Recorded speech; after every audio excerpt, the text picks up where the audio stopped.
unless you're somebody who believes otherwise, there is no multitasking. Yeah, That's a yeah. nice myth. Actually, it's a bad myth because people still believe it and still operate. They don't know that you single task serially quickly is as close as you ever get to multitasking. And if they don't believe it, they need to watch The Invisible Gorilla. Have you seen it? I have not seen it, but I have my notebook here for such nuggets as this. But I'm in total agreement with you, though. If you go to YouTube and watch a video called The Invisible Gorilla and just go through the process, right? Because I Okay. don't want to bias you to the results. Okay, so let's get started with this. Well, thank you. It's Eric Ebron or Ebron. I want to make sure I'm pronouncing your name right. Ebron, yes. Ebron. Well, thank you for being here, Eric. What I always like to start with, which I think is fully and most appropriate, is do I have your permission to retransmit this recording in whole and in part in social media for the purpose of, bringing value to whoever might want to watch this? You have my permission for both. Yes. Okay, so let's start with this. Could you please introduce yourself? Tell us what you do, and I like to put in this provocative point. Tell us why we should listen to you. That's a good one, Tim. So thank you. Thank you for allowing me to come on your podcast to speak with your audience. So my name is Eric Ebron. I am a leadership consultant. And, I'll tell you how this came about. I was in the corporate world. I was in the aerospace industry, made it to director. I was over 1,000 or so people in the manufacturing industry, which I worked hard to attain that level. And then an opportunity came for me to kind of have an early out. Those things happen every now and then. And they said, hey, you want to take an early out? We'll give you some severance. We'll talk to you, and then you can come back later if you want, but we're making some adjustments. Talked to my wife, and I said, yeah, you know what? Let's do that. I said, over the last 15, 20 years, I've worked really hard to help the aerospace aviation industry make money, right, for the company. So let's see if we can turn that around a little bit, take some of that knowledge, put it into our own consulting company on what I may specialize in, and then build that. And so why I think your audience members should listen to me, or what value I think I bring, is that I particularly work not just hard, but every aspect and every level of the last 15 years in the aerospace, I've documented. And so when I go from site to site, or leader to leader, mentor mentee relationship to mentor mentee relationship, by the way, there's multiple of them. I have these stories that are not just poignant, they're real. And I could pick up a phone and call 20 of them to validate every single one of them. And each one, I think, brings that level of authenticity, which I think is very important for a leader. And hopefully your audience can see that in this exchange, hear it in my voice. I have a passion for leadership. When someone said, hey, what type of consultant you're going to be? It's all kinds of consultants. And most people want to generalize, say business consultant. But although I've had my stint in, strategy, I was a director of business excellence at one point in time, right? So talk about continuous improvement and strategy and PSYOP. I don't want that to be my specialty, right? I have passion for leadership. I have passion for cultural organizational change that occurs in and outside of companies, or don't occur in companies, which can be the beginning of their downfall. So that's who I am. That's how I got to where I am. And this consulting is what I'm bringing to the table. There's a myriad of people just recently that I've spoken with who called me up after 5 years, 7 years, meaning I hired them 7 years ago. And they're calling me up saying, Eric, I'm stuck. I saw your information. I saw what you were doing. I hear you on some podcasts.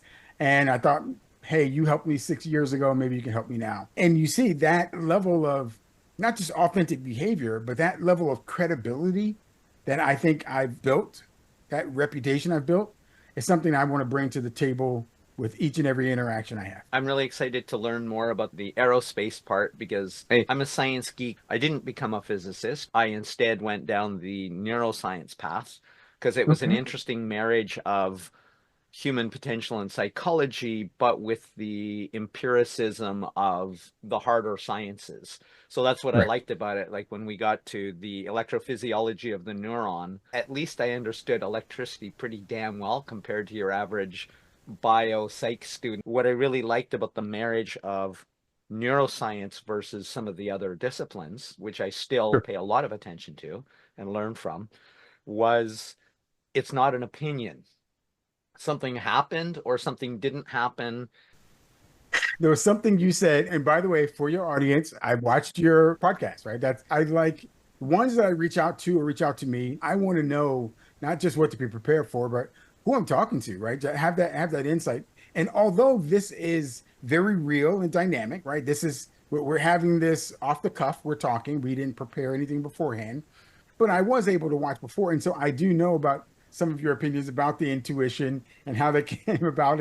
And you made a comment, I think, on a previous one where you said those that have intuition on things that you have already experienced, then sure, right? You're really using these prior experiences to make this closer, more informed, educated guess based on what having zero experience in something, and then say, my gut tells me to pull the red wire, like I've never been a Yeah, bomb expert, right? I've never, but my gut tells me pull the red wire. And then you made a comment, it's no better than chance. Red wire, blue wire. I've never done this before. It's not like I've diffused 100 bombs and out of hmm that, 98 of them were red wires. And then, my gut can say, ah, but if I've never done it before, no experience whatsoever, then your gut has really not much to do with it, just to help you feel comfortable about what you're saying. I mean, I already sort of knew that, but when I got sort of scientific validation is somebody named Liv Boeree, I think. She did a TED talk on Oh, when you should and shouldn't trust your gut. I can send you links to everything. please do. Yeah, yeah, yeah. I'm a sponge for, I mean, this is the thing. The reason I got into what I got into was previous to the pandemic, I was focusing on product development and it just wasn't going. Like I was coming close, but I was never crossing that threshold. And it's get paid a lot or get paid nothing kind of industry. So when COVID hit, it was like, well, this isn't disappearing, but I'm going to take a different tack. And I'm now going to invent solutions for businesses and business leaders based on neuroscience, on good science.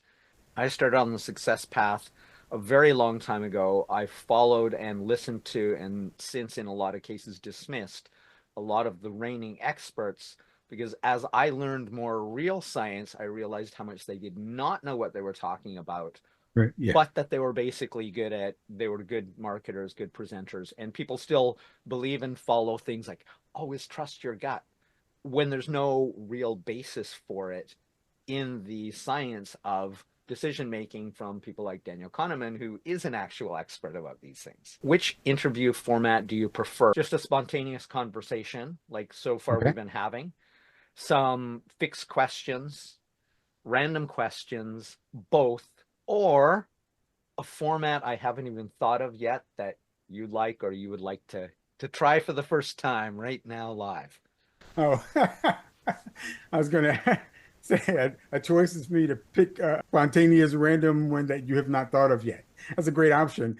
I like spontaneity. I like the engagement. Sometimes Mm-hmm. you find at the end of that 30, 40 minute, wherever we're going, that we end up going down a path that was very useful. It was exciting. It was dynamic. And although out of 10 questions you might have had, we covered 7 of them, 3 we can cover next year or something of that nature. But I like a dynamic without being too much fluff. By the way, I am just as interested in you. I want people to be real human beings having a real human experience. What questions do you think we should be asking ourselves about transforming organizational culture and leadership?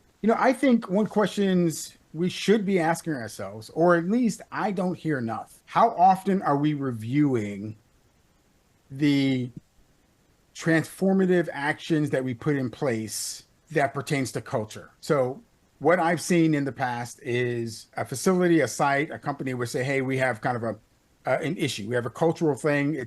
We have our voice of the employee surveys coming out. It's saying it quarter after quarter that there are some cultural, anomalies we need to address. They do. They spend 6 months, 8 months into it.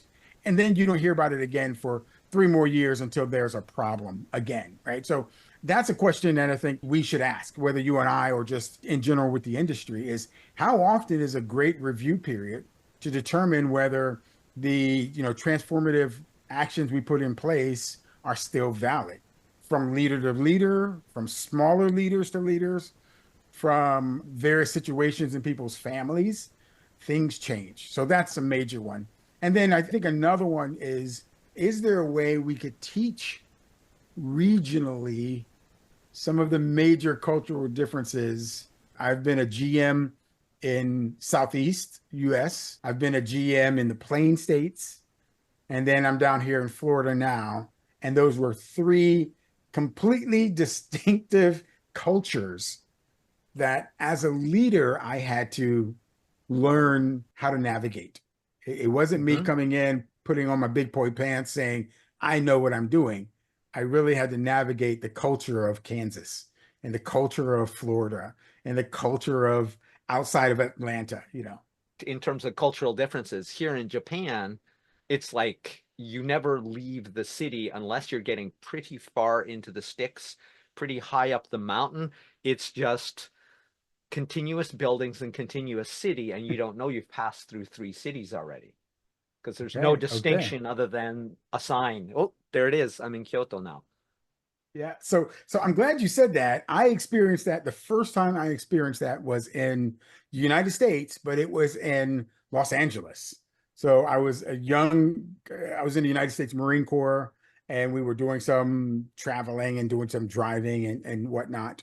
And I remember leaving, this particular town in Central California on the coast, and we drove, Tim, for like 7 hours, like straight 7 hours. And to me, we never left the city. I've never been in an environment that, at least 45 minutes to 1 hour, there's farmlands or you can tell the distinction. So that was my first time experiencing what seemed to be a huge megalopolis. So I'm glad you pointed that out because that's something I Mhm. was going to kind of, ask you about in that environment there, where do you see what seems to be this and I don't know much about Japan, but the culture is in a 4 hour span, the culture is the same. Yeah, yes and no. The other sort of flip on that is, and I realize this being a language teacher here was I was talking to one of the school owners that I worked for a certain period of time. I just did like a few classes a week at that one school, and they were talking actually about Ireland and how Ireland, if you go 5 towns over, the locals would struggle to understand town that close. And it really occurred to me the real difference and something we don't see really in North America. And that is because of the modern era of transportation, there is a standard, what I always insistently call North American accent, because some Americans think they speak American.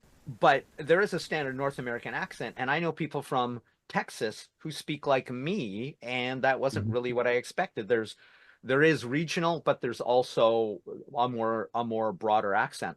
Whereas Correct. in places like Japan and most people in their whole lives didn't travel probably more than 20 miles, 30 miles from their home where they were born. They lived, they got married, they had kids, they died within a day's walk of where they Right. they started their existence. So as a result, culture can be really deep and very regional, like you're talking about, and that's also true here. There's certain things that are different here in Kansai, the area I live in, which is between Kobe, Osaka, and Kyoto. So it's a triangle, basically. But even Kyoto, people have sort of a different vibe, a different attitude, which doesn't necessarily mesh. It's like there is regional tribalism here in Japan. Right. And even if you get on an escalator, if you're just riding the escalator up, because normally what happens on an escalator is if you're on the right side in Osaka, if you're on the right side in Osaka, you're standing still. If you're on the left side, you're walking up. That is, please Okay. move to the right to allow the people on the left to Others to. pass. In Tokyo, it's the opposite. And there's definitely, being two of the larger cities in Japan, Tokyo and Kansai, they have what they call Kansai Ben, which is the regional accent. And that's quite noticeable to people who can hear it, which is not me. It's sort of like, yes, well, I'm from Tokyo. I go to Mak instead of Makudo, and that's McDonald's. So in Aha. Tokyo, it's Okay. Mak. In Osaka and Kansai area, it's Makudo. But it's interesting. So there's also that some things are very much the same, and some things are fundamentally different in a pretty short space of geography. So to wrap that back to leadership and what I've been involved in, continental United States, there are much larger cities in the regions. If you're in California, they talk, a certain kind of way that's completely different than South Texas, than New York. But let's just go with regions. And Southeast is considered Southern and friendly, right? So we got the sweet tea and everybody's friendly. They really welcome you. I hired 100 people through there. I was an operations leader, GM. I graduated high school in Georgia, so I'm familiar. I was born in New York City, so I've traveled all over myself. And so I'm a regional guy, meaning, when in Rome, right, do as the Romans. And then when I Mhm. lived in Kansas, I was a general manager of a aerospace site there. That was different in the sense that my wife and I like cowboy movies, American cowboy movies. So a lot of those American cowboy movies, the John Waynes and whatnot, happened in these plains and in Kansas, some of these cities we've been hearing from in these cowboy movies. And guess what, Tim? Yes, the culture was that way. So here I am, the leader. I'm coming in, getting buy-in, talking about a new vision, showing the leaders how we can have the common goal, establishing what the mission is. At the same time, I'm understanding their culture, that the plain states of the US culture is almost the don't tread on me. I got my rifle in the car kind of thing. And that's normal.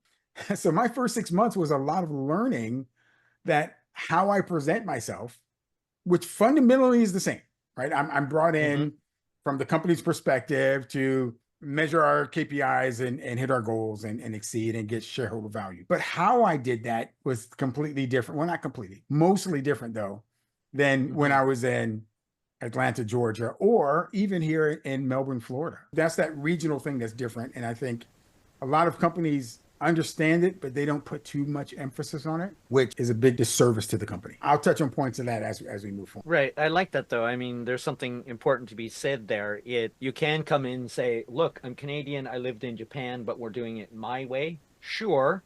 It's not that that can't work, but you're literally in a species, and I think this probably applies to all species, in a species that by evolutionary default is resistant to change because change takes effort and introduces risk when what you're doing isn't hasn't killed you recently or ever because you're still here. Because we're naturally resistant to change, our brain is resistant to change because it's harder than the status quo bias. Anything you introduce, like we're gonna do it this way, you guys Right. have to change to meet me at where I am, is going to introduce more friction, more cognitive friction, and Exactly. thereby you're going to have a harder time. So if you can go in there with a student or a learner mindset, a beginner mind, and say, okay, what is it that's different and special about this place that I should know before I open my mouth? And I got to say, I am not good at what you're saying. That's the other thing, is owning what you're good at and what you should Right. probably farm out. It's efficient to simply stand back, observe, find out what those important cultural differences are before you then go for buy-in, because now you're going to have less resistance because you're approaching them where they're at in their sort of Exactly right. cultural shape. Teach, learn, practice, or solve. My first thought is I can do it a couple of ways. If I were to put it in order as a leader of what's important to me, teach would be at the top. I'm a teacher by trade. And what I mean by that is not, I don't have my degree to teach. I was in grad school for my PhD a long time ago. I didn't get a chance to complete it. But everywhere I go, they consider me and they call me a teacher because I'm at the whiteboard showing them new things. But that if I were to flip that around and say, you said teach, learn, practice, resolve, Solve. solve. If I were to flip that around and say, what is expected of me? So I'm going to change that question. What is expected of me from senior leadership as a leader? I think it would be solve first and probably teach last. At least my experience says. Now, I know you didn't ask the question in any kind of ways, but I found, and I'll share this piece and be quiet. I found that because I just gave you two separate answers of how I looked at that, that has been a disconnect somewhat in my career, is Mm-hmm. that I put an emphasis on teaching leaders how to be better leaders. So then they can teach how to be better leaders to those underneath. And we have this nice full pipeline of leadership and how that flows. I have found the higher I went up in the organization, the less important that was. I'm not saying it wasn't important, the less important that was. And solve was the higher point. And so where I would take 4 hours to teach, and then at the sixth hour, we're able to get to the solution. My leaders at the C-suite were wondering, why am I not solving in the first hour and then teaching in the fifth hour? Right. And I think they're both really valid. And this is because I've seen so many damn TED Talks. And one of the reasons, exactly what you're talking about, it's like a documentary. I mean, I'm a visual person in a lot of ways, but I can wash my dishes or I can do other unsexy things while being engaged in something intrinsic. I'm doing it Right. because I Yes. like it. With a documentary, to me, it's like the way you use podcasts, and I also use books.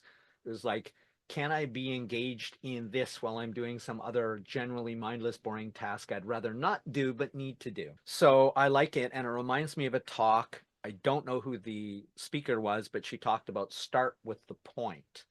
That is Mm, how most people start with the general principle and then go into the specifics that get more narrow. She argued, as I believe an academic and a lecturer, that she starts with the point and then broadens down in the same way a journalist would do. So if you have to cut off the last 500 words to fit it in this thing of the paper, and both are so valid that you can't say this one's right and this one's wrong or vice versa, because I also find that there's a lot of value, even just in English teaching, but just in teaching in general, that teaching somebody the principle and not biasing them with an example. We can do a point, feed somebody the answer. I actually did this on a mastermind group I was in, and it went over like a lead balloon. I went over Cialdini's 7 persuasive principles from his okay. latest version of his book Influence. And they all looked at me like I had 6 heads. It was like, so when I talk to you about something like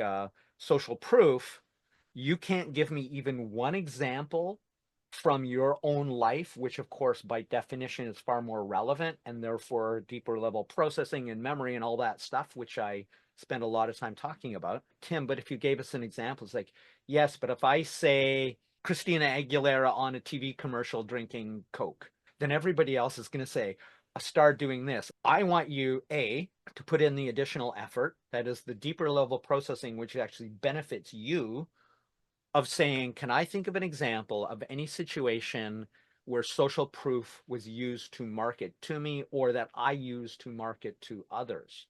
It was like, Right.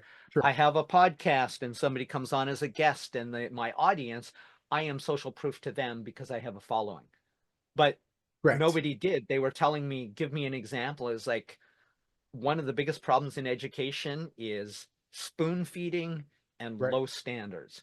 I just finished reading a book that is super, I think, for any human being who is responsible for leading or caring for anybody between the age of 10 to 25. That's as a leader, as a parent, as a teacher, the book of that name called 10 to 25. It was Angela Duckworth and Charles Duhigg both recommended it on LinkedIn. And they're researchers and authors who I greatly respect and who I've read a number of their books. So I was like, okay. And it was fantastic.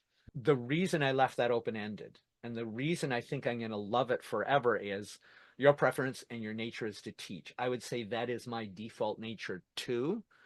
I strive to sort of embody some of the other ones because I know that until they believe in my credibility that I actually know what I'm talking about, that might not be the best way. Maybe I should stand back and learn. Practice is my least favorite, and I'm a little bit reluctant because I don't want anybody else to know that. So don't Right. watch Yeah. this if you're going to be my interviewee. Don't watch this episode for that. Solve is also deeply in my nature as an inventor. So I gravitate towards solve or teach, but I love what you did because that's exactly what I want. I was like, I'm not going to bias you. You tell me what you think this should be answered or what this says to you is way more That's interesting than I mean that he, oh, by the way, here's an example. And then you copy my example with your own analogous example. And now you haven't really thought nearly as deeply and it's not as engaging. I have two examples, Mhm. but I'm going to give one example of what you said that was poignant. Because again, we talk about the examples. As a leader, I was in my office. I have 180 people, have a nice management structure under me. Everything is fine. They hire a new manager. She's a program manager. She doesn't work directly for me, but she works with my team. And so she came by my office and she says, "Hey, Eric, you got some time?" Sure. "Hey, I'm going to be working with your team. Can you give me some best ways, best practices, some history in the last 3 years, just some things that can help kind of bridge the gap of this interaction?" And I said, "Yeah, sure." And I proceed him to go 10, maybe 15 minutes of the last 3 years and best practices, which way to work, two of the managers you're going to work with, some of the practices, what works best for them, and all that. At the end of that 15 minutes, Tim, she looks at me. I don't mean to laugh, but she looks at me and she says, "Am I in trouble?" I said, "No, what?" I said, "I don't get it." She says, "Oh, I'm sorry. I didn't explain. I'm terrible with indirect conversation." And that was my first time interacting with someone. So here I am teaching, right? But I'm using these examples. I'm building the structure around so you can build the base point of what's best for you. And it didn't work. And so I said to her, I said, "Give me a moment." And I turned my chair around. We're in my office. I turned my chair around and I came back and I said, "Okay, here are the six main things you need to worry about. Ba, ba, ba, ba, ba. Here's two ways to interact with it. Bam, bam, bam. And here's three things you need to do in a weekly basis." She wrote them down. She goes, "Thank you." I mean, she was so appreciative. And, she says, "Can we talk again in a couple of weeks?" I said, "Yes." And as she left, I said to myself, I'm not sure if I want to teach it with that method. That's so direct. You said, Hmm. lead with the point. I don't want to bias you with my example, but I want you to build your learning Hmm. structure based on the things that I'm saying, where there is almost a question mark at the top. I'm leading you to the base philosophy that you're going to come up with. I don't want to tell you the philosophy because then you're going to be lost. That's so direct. You just have that philosophy apply to your life because you may have done nothing. You have no examples. Or that direct thing is great. I can do it, but I just rather not. It's a yin and yang kind of thing Right, where right. it is easier. I like to call them immediately actionable solutions. That is, here's something specific, concrete that you can do immediately that's within your control, which will move you in the direction of your goal.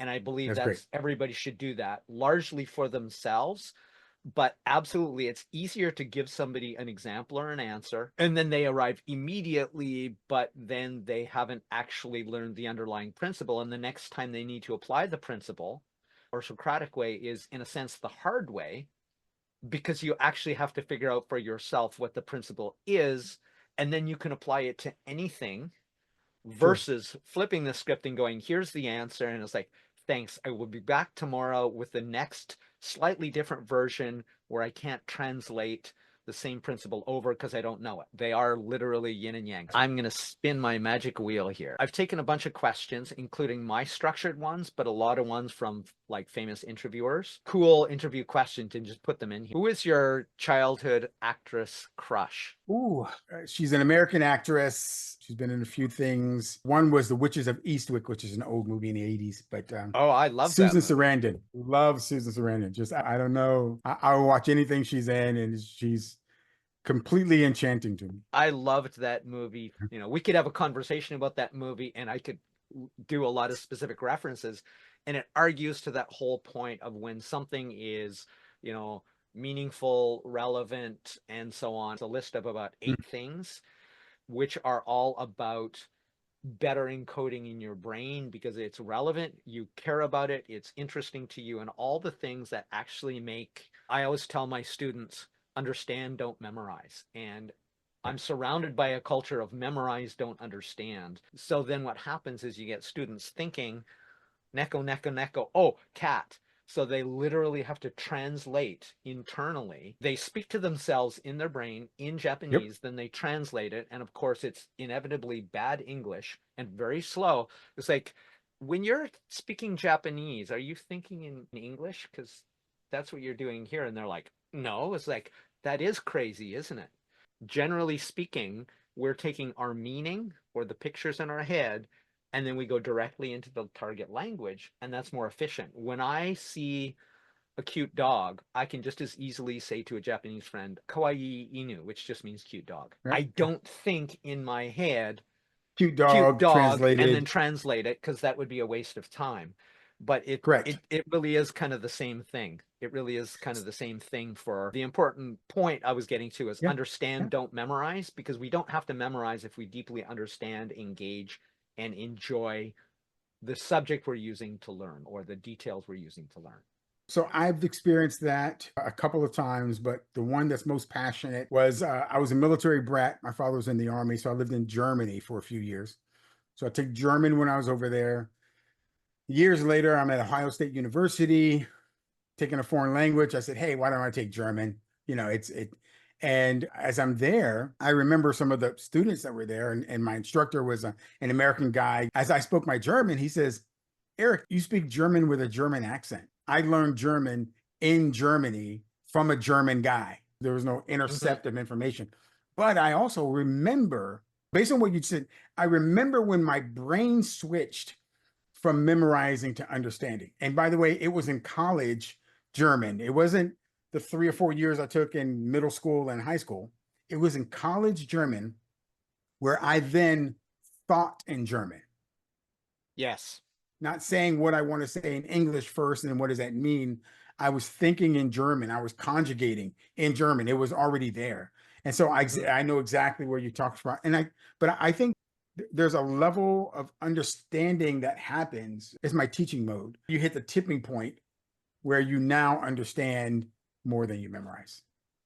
Right. I try to, as low level as I can get, and we're talking 2 or 3 years old, demonstrate. I usually just use my hands, right? So it's like neko, cat, neko, neko. And I'm usually moving because these are young kids, right? So I'm moving to the right, and it's like neko, neko, neko, neko, cat. Really, what it is as soon and as instantly as I can, it's like when there's a cat in your mind, or when there's something that tastes delicious, Right. you Yeah. just have two words for it. And a lot of young learners do code switching. That is, Yeah.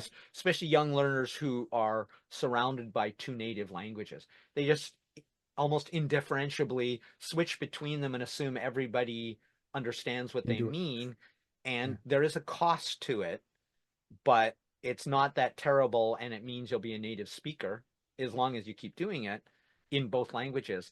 And that is the rate of learning vocabulary and the rate of gaining vocabulary. If you're speaking two languages, it tends to roughly halve your rate of vocabulary acquisition, because you're doing it in two languages. As soon as I can possibly show them, I point at something. They know its existence. It does not change. A cat does not change into some Japanese mythical animal when you call it neko. Right. So as much as some people fake the idea that, oh, if you change your language, you change your reality, I would say you change your perception of reality to some degree. But fundamentally, the train rushing towards you in any language is still going to scatter you everywhere. And Right. there's let's not talk about, oh well, we don't have a word for this in our language. You have a meaning for it, and Yeah. probably some version of a word. So if we go from purely from meaning, as long as we can convey a meaning of any kind, then we can just give it a new word, and we don't need to interfere with the translation.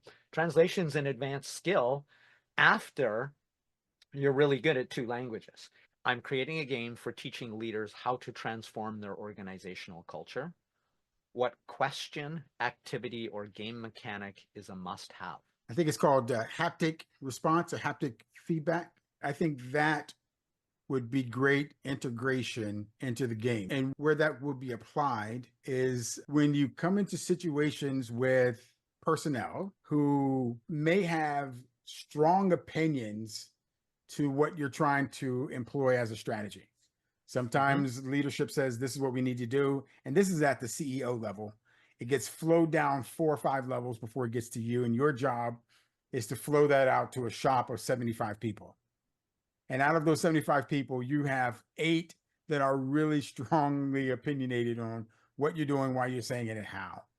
And I think finding a way to have a haptic response where, let's say you engage in a practice. So let's say I'm the leader, I'm playing the game.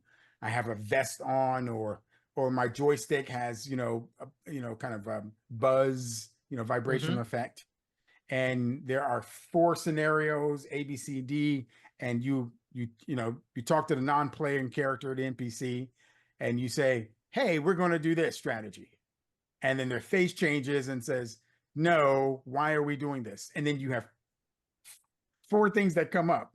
And by the way, out of the four answers that come up that you're to say, none of them is the right answer.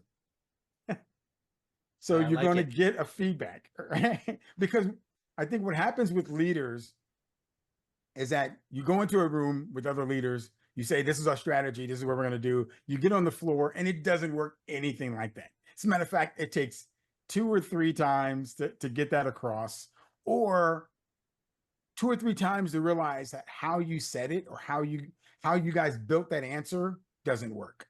And so you Yeah. find a different way to build that. And then if you're in a site that's big enough, what this supervisor said over here cannot be used for this group here, but the message has to be the same. So I think a haptic feedback response on a situation that a leader has to say before a team, and then the first two iterations, the real answer isn't even in there. So the leaders can feel what it's like to be frustrated, because again, that doesn't happen enough. You know, Hmm. they click C, and the voice comes across and says, "We're expecting a 4% EBIT for Q4." That's that fancy.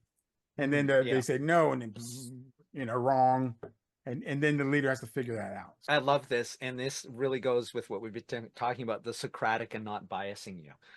By simply saying game, what a game means to you is up for you to determine. It's the same thing when people say, "Oh, well, I did such and such, and I'm giving value on social media." It's like, here's the problem. What you perceive as value is entirely irrelevant. It's what the recipient perceives as value. You selling them or pitching them your crap that they don't want in the first place is not giving them value, because, like I said, it's not up to you to define what value is, and it won't work, and they're just not going to want to hear from you. Here's what is so exciting that came out of that for me, because I didn't mean, though it's not excluded from, video games or technology. I meant card games, activities. But here's what I Yep. wrote down as a result of that, which would be a fantastic thing, especially for leaders to experience. Have haptic feedback, even if it's physical sensation with a ball feather vibration. So that is, you take the leader, and then I put a note below it. So the leader says something or is asked a question. They are blindfolded in the room. They're set in the center of the room, or where there's a direct visual line between them and everybody else in the room. So this could be a room full of leaders, and one leader Sure. is the player. He's blindfolded, she's blindfolded, and then they talk about something. And if the response is not liked, this is a way for them to say, for the recipients to say, "I hate that. This pisses me off," or whatever else, without using their voice. And they don't know who it is. It's completely anonymous. So getting rid of all the lack of psychological safety that's so rampant in the corporate world. And so, in other words, you say something, or somebody asks you a question and you say, "I would do this," and suddenly you're hit with 5 balls, Yeah, right, not to right. hurt Yeah, you, but they could be hard balls, or they could the little, be fluffy yeah, fur stress covered balls. balls. Yeah, Yeah. exactly. So one says, "I really like the answer." The other one is, "I can't believe you actually said that and thought that would be okay with anybody."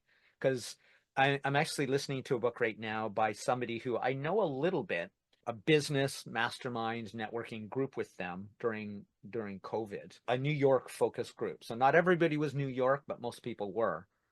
And recently I've been interacting with her more on LinkedIn about some of her stuff. And she wrote a book called, I think it's just called Self-Awareness, Tasha Eurich. It was interesting because one of the things her research has found, not surprisingly to most people, I think, who are paying a little bit of attention to any of that research, is leaders are, people in general are rarely as self-aware as they think they are, especially overconfidence bias, Dunning-Kruger curve and all that stuff. But she was showing just to what degree, like 10 or 15% of people are self-aware. Daniel Kahneman and others have shown the higher up you go on business hierarchy, the more confident you are and the less likely you are to be correct about your self-perception. It was like, of course you think you're right. Everybody's afraid to give you an honest answer.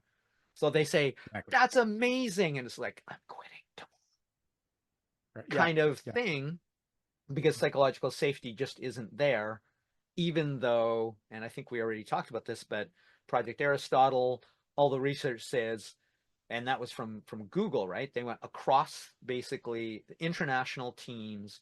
They looked, so you take a company full of geniuses, you find out the teams that perform best and what makes them perform best, psychological safety, and not by a little bit, but Really. disproportionately so. When you can tell the boss, I'm sorry, boss, but that's ridiculous. But some gentle version of that is like, that doesn't work for me because da da da.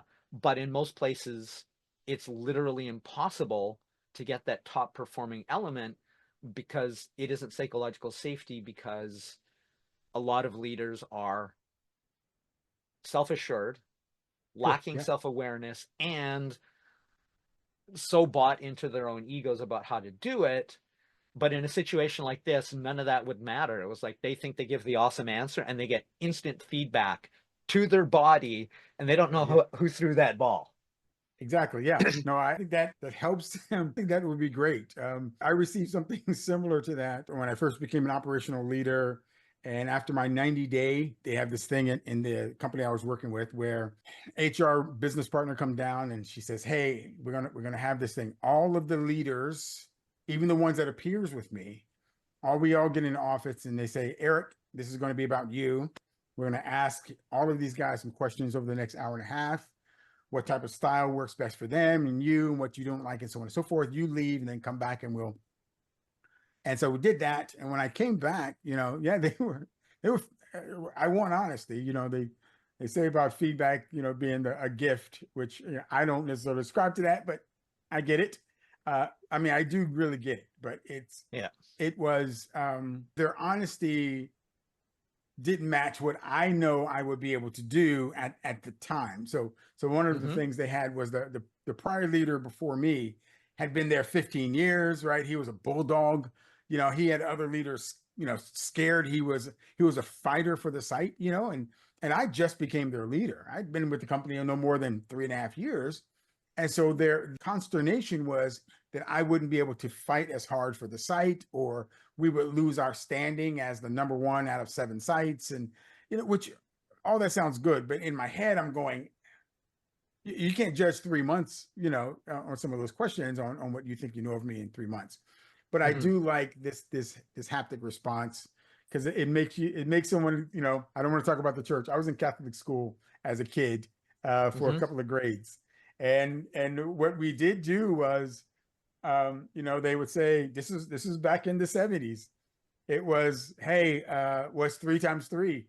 And you and you we got, yeah, yeah, yeah, exactly. So I didn't even answer yet, or you answered it wrong. But it taught you that, there's not just getting it wrong, that there's a response, but sometimes taking too long, there's a response. So I was taught Interesting. inside my head to be sure of a lot of things that I'm going to say out of my mouth for fear of repercussion. That's a total lack of psychological safety. Of course, with this, what I love about it, what most people don't understand about invention and creation is that it isn't that solo act that you see. Every inventor, and if somebody can give me an example of somebody who doesn't fit this, I would love to know, and I'd love to read that book too, or listen to that book. But by and large, being a lifelong inventor, it's not about, I come up with a lot of ideas. I've literally trained my brain to do this since I was a child. It is my ikigai. However, had you not given me that food, that creative food, I would never have come up with this. It's fun, it's playful. It would be brutal feedback for somebody who never gets brutal feedback, in a way Right. where Yeah. they could go, "Oh my God, either everybody loved that or everybody hated it." Creativity comes from the outside and making new connections between things more than anything. So that's why the most creative people by far are eclectic in interest, eclectic in learning, and pretty much perpetually looking for the next thing that they don't know how it may or may not relate to a creative solution. So I love that. Thank you for that. And Oh, because yes. I completely agree, and I get in my spells of that. I'll stand at the gas station to and I'll look over and I'll say, there's so much energy loss in their hot dog roller machine of the heat that's dissipating out. And I would, while I'm waiting just to go pay for my gas or something, I would try to devise or something that at least hold in 80% of the heat because of the amount of energy that they're wasting, that kind of thing. So, and then Right. by the way, when I leave, it's gone. I'm not really, it's an exercise, right? And so it Hmm. allows me to stay creative in some fashion and to keep those mental faculties going. Well, and that's a good sort of mindfulness exercise. And you're right, it is going to be gone unless you write it down. For years, I carried a physical notebook. Now I have my phone. Ah, okay. Taking my phone and I put, I usually have different Google Docs or Google Notes. Anytime I get an idea, if it's safe for me to stop and do so, and I do this with audiobooks too, I'll pause, I'll take a note because I want to remember that thing or because I had an idea related to it. If you Sure. don't conscientiously do that, yes, it will be gone and it may never come back. So if you care about retaining it, great. If you don't, then it's just a mindful academic exercise, which is still really great. Okay, next question. All right. What are the most significant challenges you face in transforming organizational culture and leadership? I would say for me, the most significant challenge I faced when the company decides that the strategy needs to change, possibly either before full implementation of transformative actions, or as something that occurred with me personally, a switch in leadership then kind of necessitated that I make it personal. I was no longer valuable. So, Mhm. as a transformational leader, right, I believe in going in, checking on the organization, checking on the culture, ingratiating myself within it, finding out what changes it needs to be, where do we need to set the benchmark, and then get them there. Right. That's how that works for me. You get to a site, you start to do those actions, and then somewhere along the way, leadership comes in and says something like, let's pause. How about we spend X million dollars and go all automated? So we're going to bring in technology to bridge the 20% productivity issues we're having. It's going to take 3 years to implement that. But by the time we do that, we'll get that 20% gain. Although I'm saying you give me 6 months and I will have 15% in productivity increase just by the transformational organizational change of the culture. Mhm. So I think that's the challenge, is either a switch in strategy before full implementation. And when I mean full implementation, I don't mean you taking too long. Set your milestones, right? Report back to leadership. This is what we should be doing. This is how we are. This is how close we're gaining. I need one more month or whatnot. But to completely switch strategies, I think does a disservice in transformational organizational changes. Okay, so I'm going to feed this back and give you my paraphrase to see that I understand.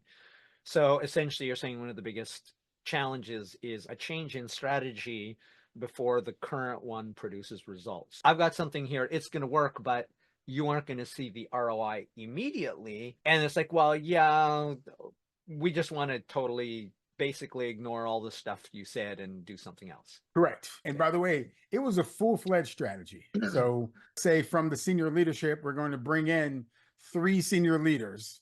We're going to Mhm. revise the management structure, right? We're going to reassign the groups and the facilities. And then after that full organizational structure is taught, we have the buy-in, and then we should start seeing it recoup in 6 months for the next voice of the employee survey. So it's not just an idea. It's a full-fledged strategic strategy that's been put in place for 2 quarters.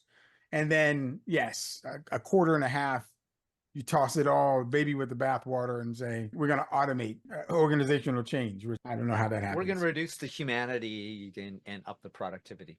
Curious about that. Please tell me at least even though they may have wasted the opportunity that they were given, the opportunity that you put in place, you did get paid, and they didn't try to get their money back or anything foolish like that, did they? I did get paid, Right. and I did get paid. Overall, it was a net positive for me, Right. other than the strategy I really wanted to employ. Again, I'm a leadership consultant. This is what I have a passion for. So I Mhm. think not giving me the opportunity to complete the work that was brought in was the most damaging. Everything else, it was fine. Well, it goes back to Daniel's Pink, mastery, autonomy, and meaning. That despite the fact, if I were in that situation, and I have not been, but if I were in that situation, that would not likely be a company I would ever work with again, because it's sort of like, if this isn't going to work or this isn't the right match for you, that's cool. Of course, I expect to get paid, but what would have actually made this a real valuable experience for me isn't the money. The money is secondary. It needs to be there. It's owed to me. But had you actually taken the process and had or hadn't worked, it would have been far more valuable. And I would have been not only invested in you, but satisfied with the experience. Whereas, like, if you have to go, well, at least I got paid, then Yeah, it's certainly a lesser experience. And like I correct. said, you're probably not running back, or even if they chased you, all that open to more work from them. It's like, well, not unless we write in the contract X term of execution. Other than that, no, thank you. I'll go find a different company. Would sort of be my response, honestly. So, because I'm not sure who all may see this particular section of the podcast, who may know me in the future or whatnot, I will say I've had conversations with my spouse, and she has voiced sometimes that she now has a fear that she didn't have before, which was that her husband gets fully bought in with the company's ability to utilize him fully in the strategy. Mm-hmm. They value him because they said so. They've incorporated these resources, and they said, hey, it's all yours, which what you love to do. And then sometimes they switch strategies, and she's seen how it's affected my psyche on things that I'm Right. passionate about. You're exactly correct. I'm not that person. Some people say, as long as they pay me, I'll do X. That's not me. I need the value of bringing something to the table and watching it flourish, watching it grow, watching the people that I consult now, but the people I used to lead, watch them grow, watch them now be site leaders, general managers, and directors. And don't get me wrong, they did it on their own merit. We had a great mentor-mentee relationship, or a great developing relationship, or they called me and they were like, hey, this opportunity came up. What do you think I need to do to get it? And I go, thank you for trusting me. Mm-hmm. Here. I'm sure you will. And it's worked. So I value that more so. Right. Yeah. And I'm the same way. It's the purpose of that trifecta, right? Mastery, Correct. autonomy, and purpose. And if there's not purpose there, I would rather be somewhere else. There's no amount of money you can pay me Yeah, to do a job that I find purposeless or meaningless. exactly. Exactly. Essentially, if I'm starving to death, I'll take the purposeless job so I don't starve to death, so I can Right. survive long enough to get to a purposeful, To, a to meaningful find a purpose. job. Yeah. But there's no amount of money that can compensate for a lack of purpose or meaning for me. Okay, so I'm going to spin again because that last one was fun. What Right. have I not asked you yet that I should have? I was asked something recently that I did not have. Someone asked me, and they said to me, do you have a personal statement? We talk about your background. You can provide a resume. You can give these examples on your accolades here, there, right? You have your CV, your curriculum vitae, what you've done and where, but they asked me about a personal statement. They said, and I was like, wow. They said, no, just something that kind of sums up what you're doing or what you think you're doing and why. And I said, I've never thought of that. Give me a second. And so I think that's a good one here. And by the way, I'll tell you mine. Do you have a personal statement? And it took me about a few hours, and I did some looking into it and here. And when I finally compiled it and read it to myself, I went, yes, right? Because then it's me. So my personal statement is to cultivate a legacy of leadership excellence by inspiring and empowering individuals to reach their full potential, fostering a continuous cycle of growth and development for generations to come. Now that sounds Nice. so expansive, but when I say that, and I went and told my wife, And she goes, that sound, it's she's, that sounds like what you've been saying for the last, 10 years. Every time I come home and I go, oh, I just mentored this person, or hey, some guy out of the blue called me and asked me to mentor one of his people because his mentor gave him a name. And by the way, Tim, that was one of the highest forms of flattery. I get a call out Mm-hmm. of the blue. I was a GM and I get a call out of the blue, and it's some manager, and he says, "Hey, I'm manager X. I'm over in this state in this city, same company, by the way." And he Mm-hmm. says, I have a guy that works for me. I've been mentoring, developing, getting to where I think he should be, but I think I reached my max, and I still see he still wants more, and I don't think I can give him more, So he goes, so I have a mentor, and I was telling my mentor this in our, biweekly sessions, and I said, this problem I have. And I said to my mentor, hey, do you know of a person that might be able to help get this guy to the next level? He goes, and my mentor mentioned your name. And again, I don't know this guy from Adam, right? I was like, and of course, inside you feel like whatever it is you're doing right, right? And I was like, I said, wow, yeah, I'll do it. He goes, okay, great. We'll set up a meeting between you, me, and the other person. And, maybe over 3 months, we can see what we can do and develop him and get him where he needs to be. I was like, wow, that's perfect.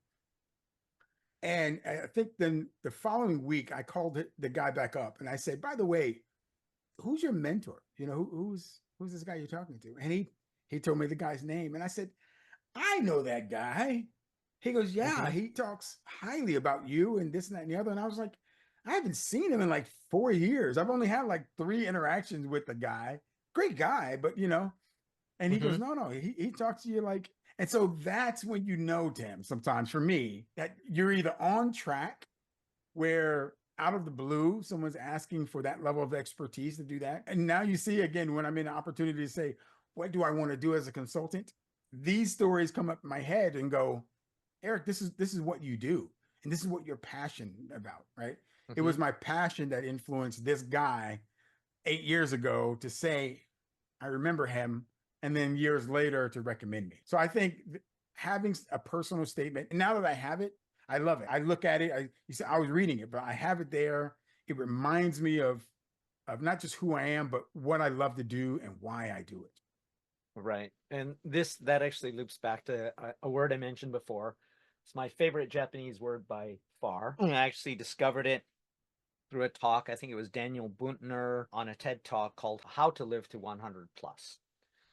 And I saw this many years ago, and he was talking about different things like the value of community, like psychologically in terms of your well-being, like the Harvard study of adult development or whatever it is, the longest longitudinal study. I'm not sure if you're aware of it, but I'll definitely connect you with it if you aren't. It's like Please. the biggest study in the world, the longest study in the world of long-term health and well-being and what gets us there. And the number one was relationships. That is having some close, meaningful relationships. And so looping back to this specific thing is the word I'm talking about is ikigai, which unfortunately, as far as I'm concerned, has been blasphemed by some author. And I hope it's not you, but blasphemed by some author who took and went, okay, we're going to westernize this and make it Uh, sound good for social media and books. And they took a term which effectively means something towards my life's motivation, my life's purpose, the reason I wake up in the morning. Those are three translations I've heard about, some from people I know personally who are like fully bilingual, native in both English and Japanese. What you see online is these Venn diagrams. It's like what you love, what people will pay you for, what you're good at is like the only one there that is valid is the what you love, because yep. nobody is going to pay me to sing. Nobody is going to play me to do hand drumming. Nobody's going to pay me to do some of the things that I am not at all religious. But when I'm in a drum circle, and if you're a musician, you probably know this experience. There is a point at which the music plays you. Now, there's some neuroscience behind why that really happens. There's something, our brain oftentimes, our subconscious makes choices and causes actions that we then later rationalize, right? The backwards rationalization kind of thing. But when we're playing music and we're in sync with it, if something suddenly changes in the music, our bodies will respond before we become aware that we're doing it. And I have a Ah, specific experience of that. So I'm here in Calgary at some DJ event, just in a nightclub, and I play along, right? mhm. This isn't about me having ego and saying, see, I've got a drum. Right, Nobody right. can hear me. Nobody can even hear it, and I'm totally okay with that. In fact, I kind of prefer it because I'm really not great at drumming. So I'm not good at it. Nobody would pay me for it. But when I do it, it's as close as I come to really feeling connected with a higher power, even though I don't believe whatsoever in higher powers. Right. But it's really special because it's like, ba, ba, ba, ba, ba, ba, ba, and then suddenly she stops the record. Like oftentimes in electronic music, it's like it rises and falls, it rises and falls. There's buildups, and sometimes it's just boom. They stop without warning, and then everybody's like this, and then it starts again on Yeah, yeah. beat from silence. Correct. And Correct. The expected beat that was coming up, there's silence and gap, but we all knew that beat that's about to come. right, not only that it's about to come, it's about to come back on beat as though it never stopped. On beat. Yes. So the experience for me, and I didn't do any musical training at all as a kid. I was like 35 when I picked up a drum and became sort of addicted to doing it, especially drum circles. But um, in that situation, I'm playing along. She stops. I didn't know she was going to stop, but I stopped. Right. So it's like, Ooh. so it's a small hand drum playing along, playing along. She stops, and by the time, long before I realized consciously that I had Yeah, yeah. stopped, I had already stopped, which meant I was in sync with that. That meant there was a Exactly. part of my brain which was faster than me, and what it feels like, let's make this a voodoo thing. Probably whatever the actual experience of possession is in voodoo, if you watch like Serpent and the Rainbow or whatever, it's probably exactly this. I'm not playing the music is playing me. Sure, sure, sure. Hmm. I love that example.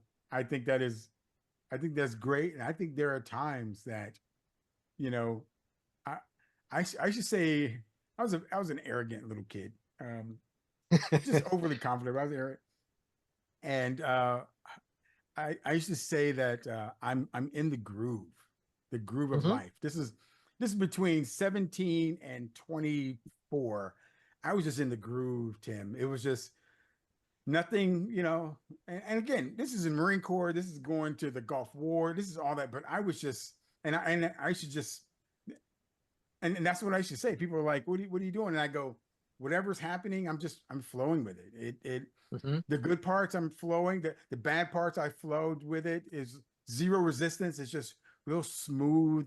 I'm understanding what needs to happen when I do, and I don't worry about things that I don't need to it either. It was just coming. So I get it. And musically, I would say the same as well. I played the saxophone all of my life, and as a matter of fact, my daughter called me yesterday.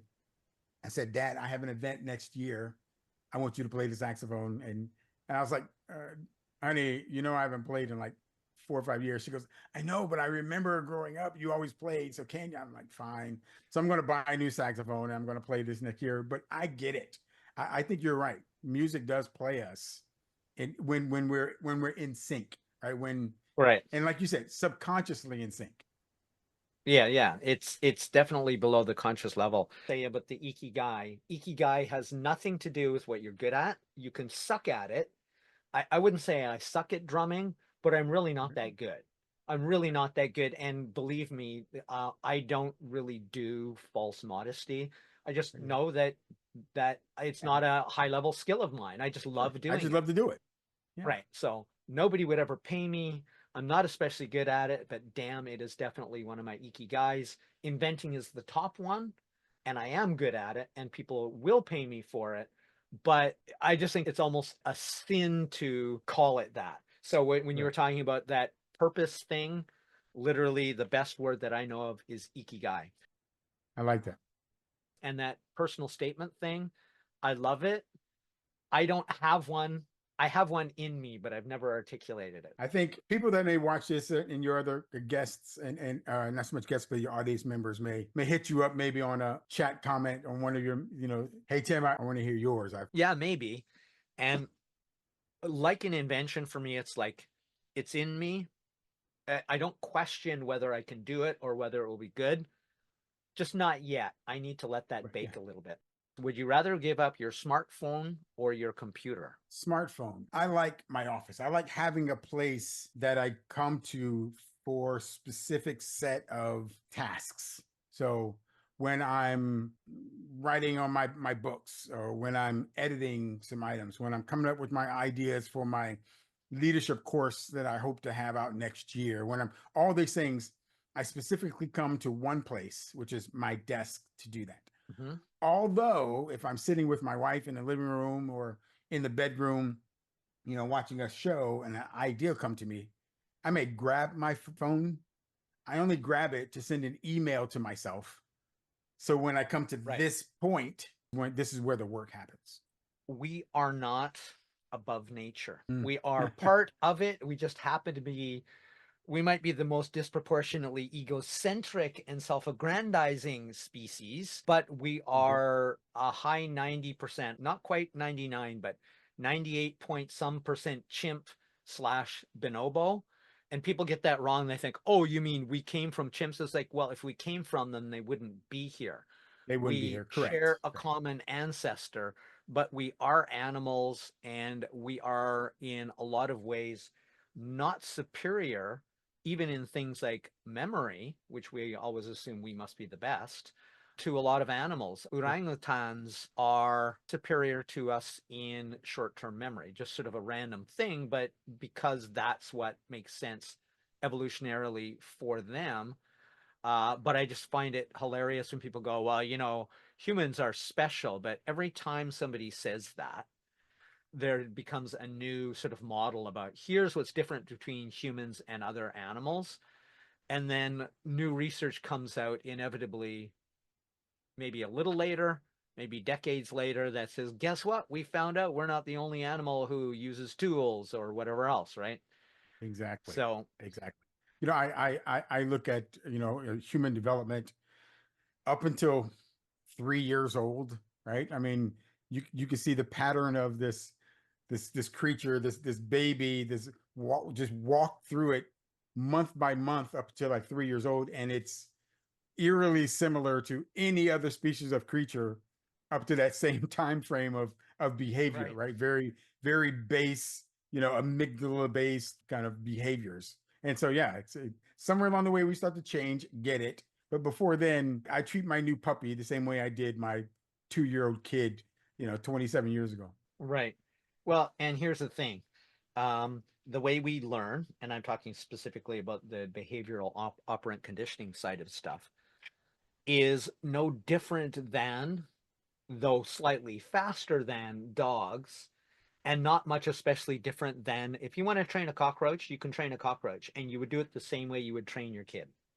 Oh yeah. And people may not like that, but Right. that's Yeah. only because, again, they're saying we are separate and better from nature, not part of it. And it's like, yeah, no, we're not. And if we Right. were, then why do we have all the same things? And I would say it goes once you read or listen to 10 to 25, which if you don't, I'm sorry, it's a loss to yourself and to everybody who doesn't read it. It's that good. 10 to 25 is a book. The reason they call it 10 to 25 is that neurologically, there is a shocking similarity between those ages in human development. And whatever the equivalent is in other species is probably true too. But the myelination of our brain, Mhm. another excuse to bring this up, the myelination of our brain starts at the back and it Uh-huh. comes forward as we mature. That is the insulation, which helps our brain work better and our connections work faster. The conductivity of those circuits is myelinated from the back up. And the very last part is, yes, the prefrontal cortex that we normally associate with mature executive function and reasoning. And it's true that it is the last part to myelinate. So our brains, though our bodies, and in legal terms, we say 18 or 20 or 21, our brains aren't fully adults in terms of their completed development until 24-ish. So this book There you 10 to go. 25 talks about that, but it talks also about criticizing that very model, what they call the theory of neurological incompetence. That is, oh, teenagers. The Mhm. reason I want to qualify this, the reason they say 10 is because that's when they get out of the I'm always listening to mom and dad. Mom and dad know best. I might have a tantrum, but I ultimately listen to them versus now I'm self-identifying. I know that I I'm well past theory of mind, which happened when I was much younger, but now I have my own ideas and they don't agree with dad's or mom's. I might just smile and nod in front of mom and dad and then go do it anyway. So when you hit that age from 10 on and to Yep. 25, this book is about not specifically raising kids, it's about leading people in that age range in particular, but it really applies to all of us. Hmm. Thank you for that note, because that's powerful. That's I call those the worst years, by the way. So I have Yeah. five Wow. kids. What are They're their all ages? my youngest is 28, Hmm. and my oldest is 32. So at one time Okay. I had, five kids all between the ages of 13 and 19, and it was the worst 6 year, 7 year period of my life, kind of thing. So Right. Especially if you have daughters, it's like we are three guys, daughters. right? There you go. We are guys and we know what teenage guys are thinking about. There's a reason that the stereotype of the protective dad, it was like, I Yeah, was him once. I know what's going on. exactly. Yeah. You got to do Mhm. the scare the boy thing. Yeah, yeah. I went through that three times. So, Yes, three yes. different daughters, all like a year apart. And I went through the same methodology eventually they were going to like me because I'm a communicative dad, but it was rough. So I got you. I'm going to check that out. I like it. Thank you for that note. I don't recommend books that I don't wholeheartedly endorse. And if I Sure. disagree with or have caveats about the books, which some of them I do, I put it in there.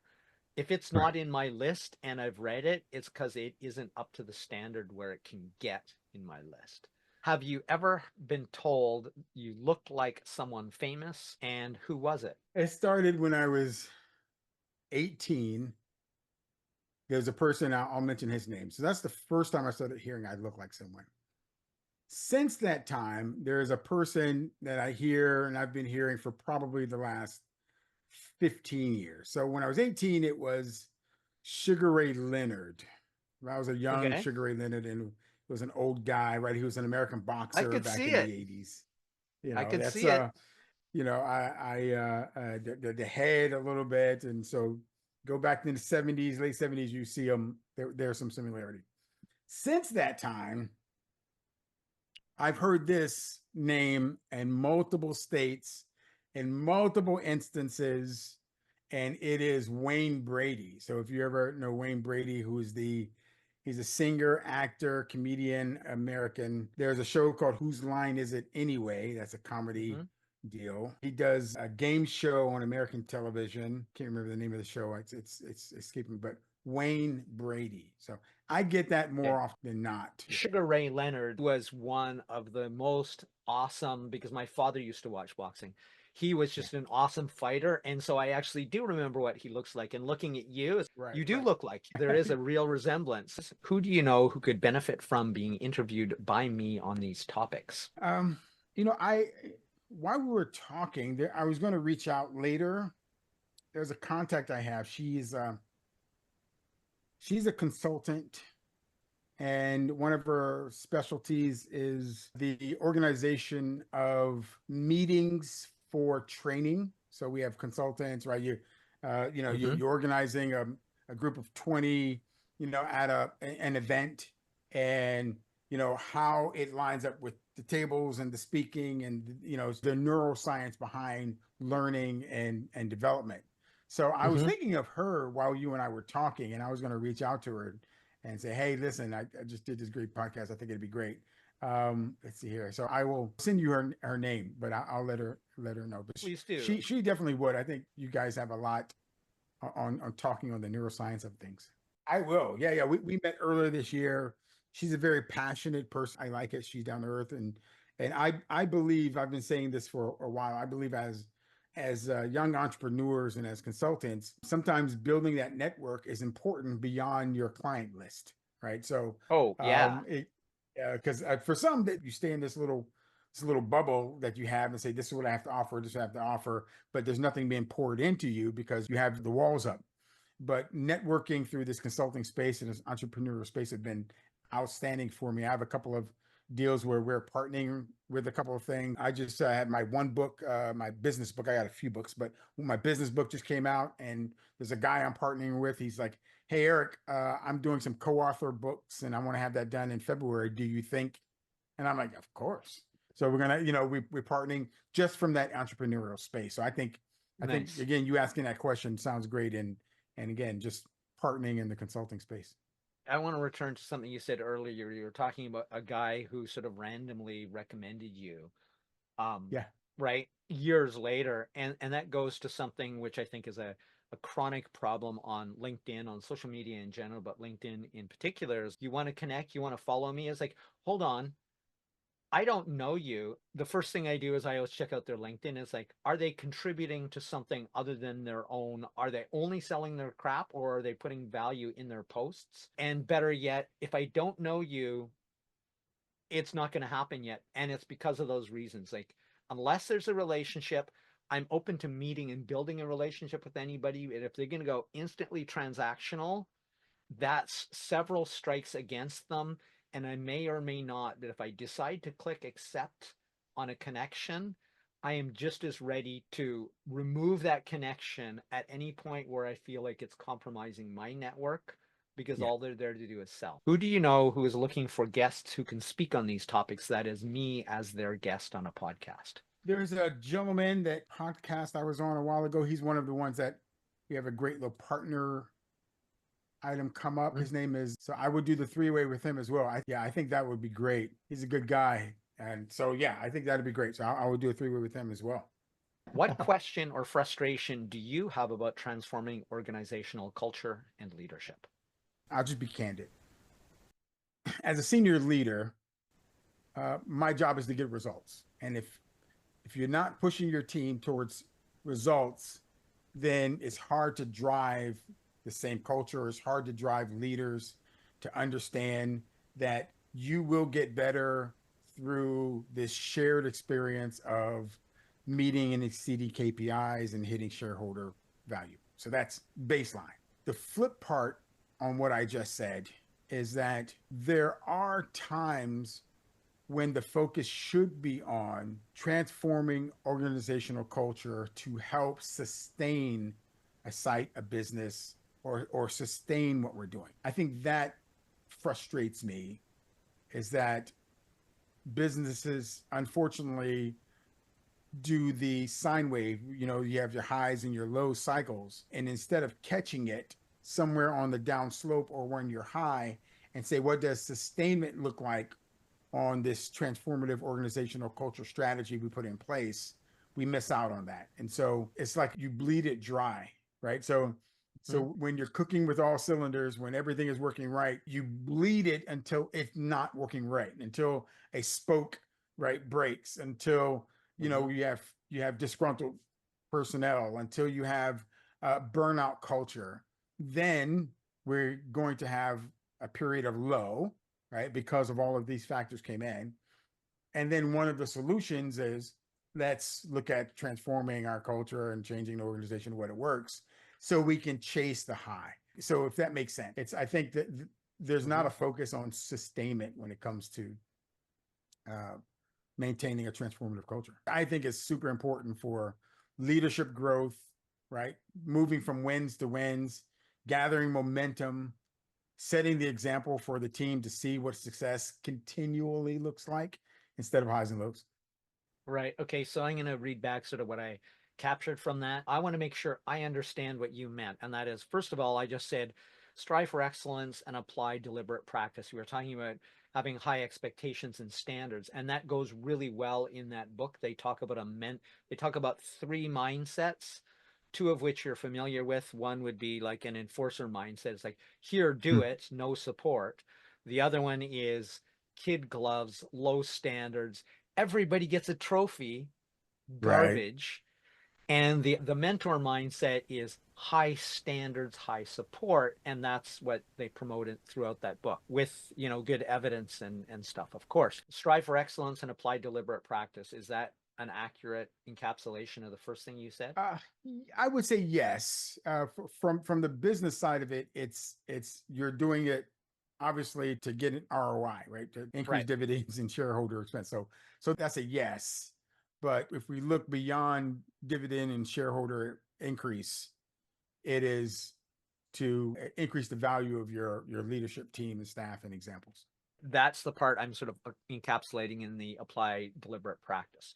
As long Gotcha. as Okay. I'm reasonably to the mark, and like I said, I'm always wanting to know if it's where I want to be. The other part, your frustration, is that companies will push things until they break and then not take action when there's time. That is when it's like, oh, we're making so much money, let's ruin relationships and make money, or let's break our systems. And then when we're under downtime, it's like, let's relax or play video games or do something other than making sure on the next round of highs we're ready and we're better.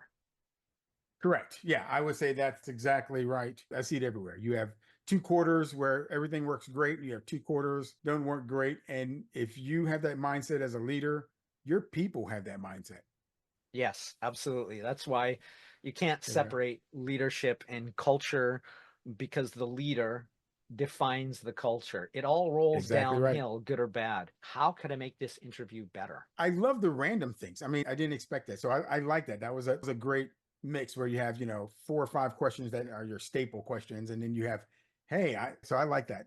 And I like you saying, hey, I don't even know what's going to be said here. So let's put it out, where then you are equally excited to share what that question is as I am to find out what my answer will be, right? So to speak. Mhm. So I like that. I think that's a really good factor. I say if you continue to have guests, and I'm not sure, I'm excited. I tell this all the time. I try to either match the energy of the host, because Mhm.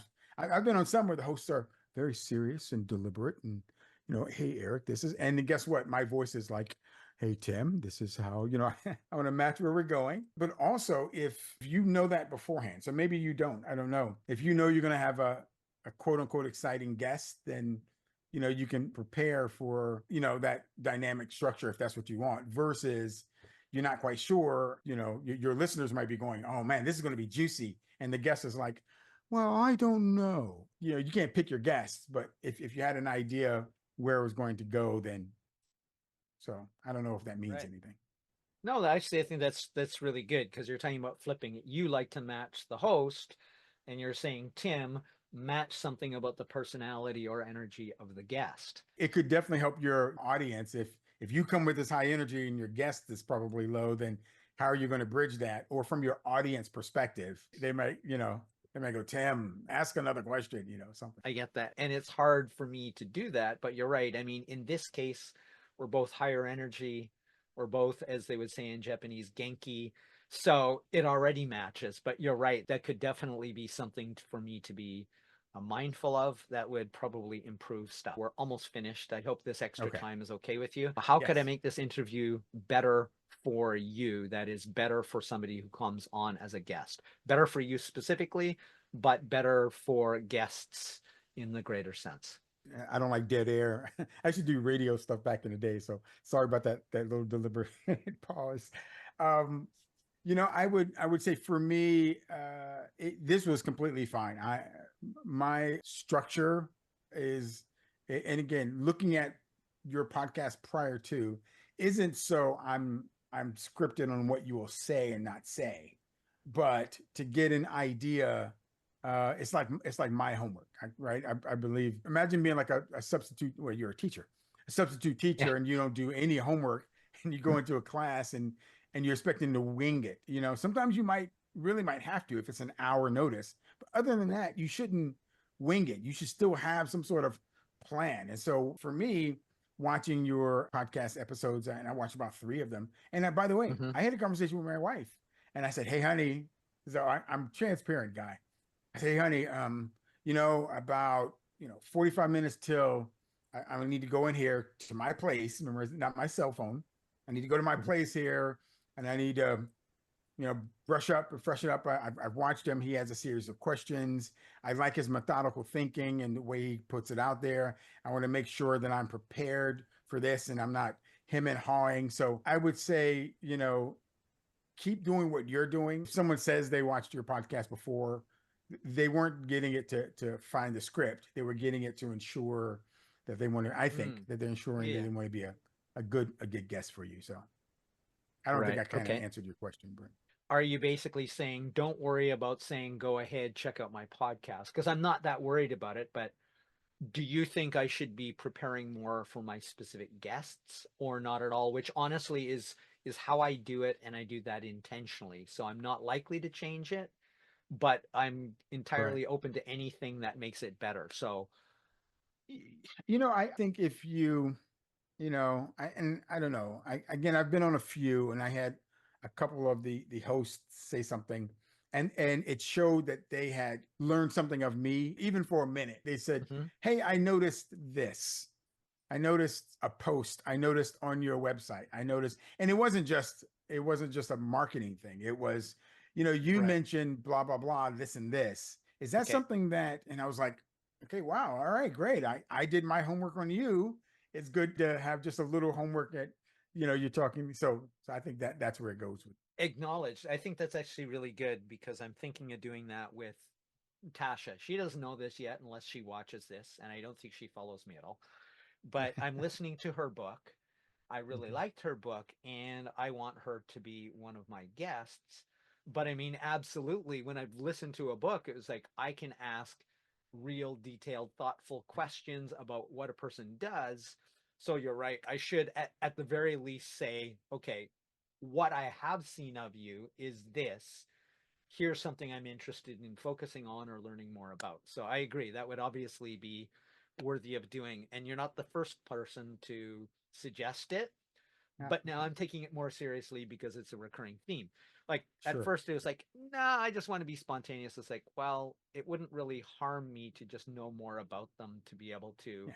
shape some of the culture, the cult microculture of the interview itself. So how could I make this interview better for our audience? Do you So I listen to podcasts, a series of them over the last 4 or 5 years. I only have a couple of them that are lengthy, and then I have a number of them that are shorter. And what I mean by shorter, when I was in Ohio, I would walk my dog, and I would have 2 routes. I would have the 45-minute route on a nice day in Ohio, and then Mm-hmm. in the wintertime, I'd have the 10-minute route. And if I know I'm going to 10-minute route, I would only listen to the 10-minute episode podcasts that they only do 10 minutes.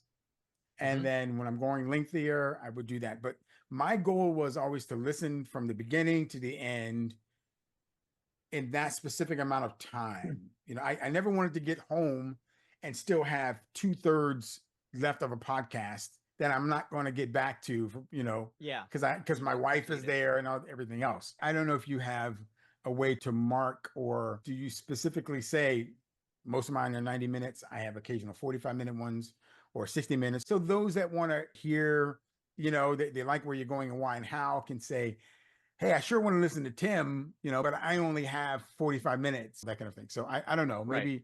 Maybe we do that. Right. Okay, that's a good point. And what I actually do with these is chop them up. Some of the statements made in here, I say something or you say something, and it could be both of us or just one of us. But when something seems worthy that somebody might be interested, it might be 30 seconds long.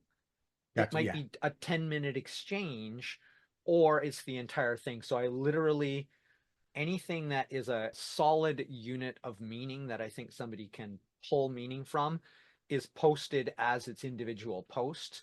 So does that address it? Is Yeah. No, yeah. categorizing them by total length? I think that works on YouTube. You have playlists, right? You have shorts, and then Mm-hmm. like you have playlists. And I don't know if you do or not, but what if you have playlists like a playlist that was specifically the 10-minute episodes or the 10-minute poll spots, or the 30, so that I can click on a playlist and know that, hey, you have like 7 or 8 videos in there, and they're all Right. within my time frame, and not just my Right. time frame, but a reasonable time frame. I love it. So basically, playlists by total time. As a listener, if I'm driving in Melbourne, Florida, I'm driving to Atlanta to see my kids, it's going to be 7.5 hours. Hey, I might click on the playlist that have 4 episodes. That's your hour-and-a-half episodes. That's going to total it, right? But if I'm just Right. driving from here to Jacksonville, Florida, which is 2.5 hours away, I might want to just listen to 5 or 6 of your 30-minute ones that are in there, and get this Right. eclectic mix. Is there anything we've left unsaid that we should talk about before we finish?